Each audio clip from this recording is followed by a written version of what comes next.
Hey, good afternoon, everybody. This is Steve with Real Progressives, and we're talking about what it is to be a real progressive again today.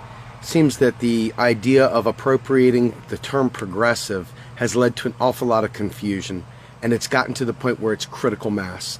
We have perverted the term in such a way that when we talk about progressives, we have got all manner of people that support TPP. We've got people that support labor-killing policies. We got people that support war. We got people that support fracking. We've got people that support telling people about single payer being pie in the sky. We've got people that support Republican ideology. We've got a ton of people that sit there and complain when we call out regular vote blue Democrats for their nonsense. And I'll tell you this once, and I'll tell you once and for all. I don't care about Donald Trump. I don't care about the Republicans. They're not running around saying that they're progressives. They're not saying they're a progressive who gets things done.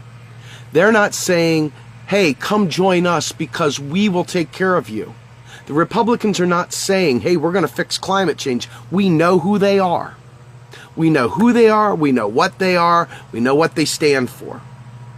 No, the people that we're trying to fix are those people that claim to be progressive but don't have the spine to actually fight for what it means to be progressive. So we had some person come on here and say that our Shady Bunch video, which was just tongue-in-cheek, but it's facts. They said, well, I can't be around you guys anymore. I had to unlike your page because you didn't talk about the big bad Republicans. I mean, are they like in the low end of the gene pool here? Do these people not understand that it doesn't do any good to beat up on the Republicans? They are what they are. They have no sense of shame. It's not like we're going to suddenly make them change. It's not like we're going to suddenly bring about a progressive revival in the Republican Party. They aren't going to do anything differently. The only way that that's going to change is to wake up Democrats, the vote blues, those who say they're progressive but live a different life, that dissonance, that fraudulent behavior that says, yeah, I'm a progressive, but then they support a killer like Hillary Clinton. Those fake progressives, that's who we're talking to. Because that's where we got a shot at making change. There is no chance. Can you imagine here? Hey, guys at the Trump rally. Hey, wait a minute, hold on, guys. We want you to join us. Come join us in a fight for single payer and for college for all. No, seriously, I'm honestly, I'm not joking. You don't want to hear what I have to say? Talk to Hillary. She's a socialist. She's a progressive? No, she's not a progressive. I promise you. Dude, I'm serious. We're totally different. Hillary is a Republican of the old school. She's like Reagan. What? No, I'm serious. I'm not joking. That's what we're dealing with, folks. That's what we're dealing with. So why in the world am I going to waste time talking about Republicans? We need to fix our own side of the street. We need to get Democrats to start acting like they remember they hate war. We need to get Democrats to remember they care about the environment. We need to get Democrats to remember that they don't take a dump on the poor, that they don't poor shame, that they don't talk about hard work and how you lazy sons of bitches. But yet that's what we've got.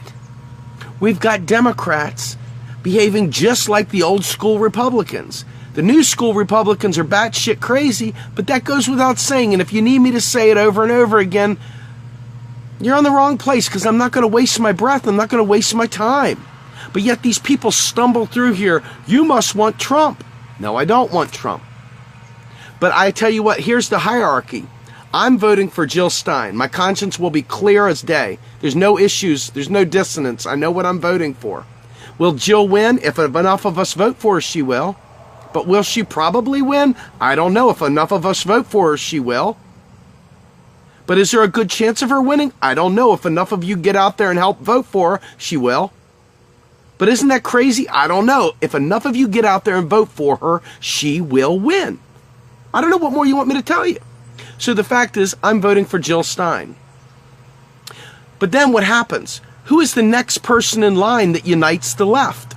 Is it Hillary Clinton? Does Hillary Clinton unite the left?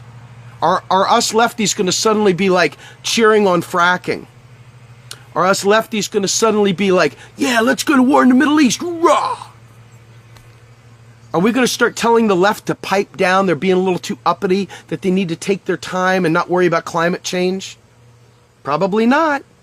So the only one that actually unites the left, as terrible as this sounds, is it's Jill or it's bust. And that means we've got to go as the out party fighting against Donald Trump, because even the knuckleheads, the knuckleheaded vote blues that don't have any clue about anything, will fight against Donald Trump. Because what happens whenever Democrats are in power? What have we talked about before?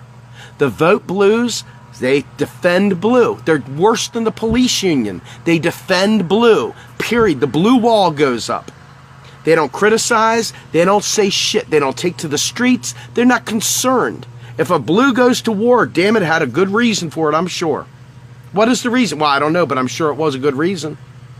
You sure it's a good reason? Yeah, I'm positive. Why? Because it was a Democrat. What's so good about a Democrat that it would make their bombs less deadly than the Republicans' bombs? Well, so I'm at a point now where I'm just done with people that say, well, what about Trump? You literally are a waste of my time. You're a waste of all of our time, actually. But the people that say, what about Trump? What about him? Are foolhardy. Because they just don't care to learn. They don't care to understand. And so you're wasting all of our time, the valuable time we have. And I'm wondering if you're a paid correct the record fool trying to go around creating subterfuge to try and distract and detract from the term progressive. Because there's no way in the world that you could support fracking, that you could sit there and run around and tell us that, sometimes we got to go to war. Because you know what? Yes, there are times, and I don't know what it would be, but there is, I'm sure, a time where we would need to defend our country. I'm sure there is a time. I'm not like an idiot. Maybe I am. But when it comes to war, I understand that sometimes bad things happen to good people, and sometimes there has to be a response. But it should be way down the line. We're not talking about first, second, third, fourth, fifth, sixth, 10th option. We're talking about way down the line. But yet Hillary, every single thing, when you're a hammer, you look at every problem as a nail. And that's Hillary's answer. No-fly zones. Friggin' coup d'etats in Honduras. Funneling weapons to the friggin' Syrians. I mean, for God's sake, she's funded ISIS. I mean, at the end of the day, you have to ask yourself what it is that you're fighting for. If your fear of Donald Trump precludes you from being an honest human being, if you're unable to hear the truth because you're afraid it will help Donald Trump, then you're on the wrong team. You're supporting the wrong horse in this race. I am not going to sugarcoat Jack Diddley for you to make you have a better case of the feels. It's not going to happen. You don't get any consideration for your feels. I'm not helping Donald Trump one bit. I'm fighting for Jill Stein. But I also know for a fact that I will do everything under the sun to block Hillary Rodham Clinton. Because I know who she is, I know what she is, and I have a long track record by which to gauge what she's done. This is not like some pie in the sky thing. We know who she is. She's shown us who she is. Countless times. There's so much tape on her. And if you can let a little bit of rhetoric from a guy whose own party doesn't even like him scare you to make you think that somehow or another he can do more damage than Hillary Clinton, well, damn it, I got a bridge to sell you. I got some swampland to sell you. We are real progressives. The term real is there for a reason, because we got tired of Democrats, the vote blues, appropriating progressive culture. We got tired of them claiming the term progressive when they are not progressive. So the term real connotates substance, and the term progressive connotates progressive. Real progressives. So no, we are not going to sit there and spend all day long sending you Trump, Trump, Trump shit. We're too good for that. We're better than that. We're above it. That's right. We're not playing that game. If that appeals to you, trust me, there are 1,000 moronic mainstream media sites that you can get plenty of Trump fix from. We're not giving it to you. We're here to change the world, not make you feel good. Have a great day, folks. This is Steve with Real Progressives, hoping that you fix our side of the street before you worry about their side of the street. Have a great day.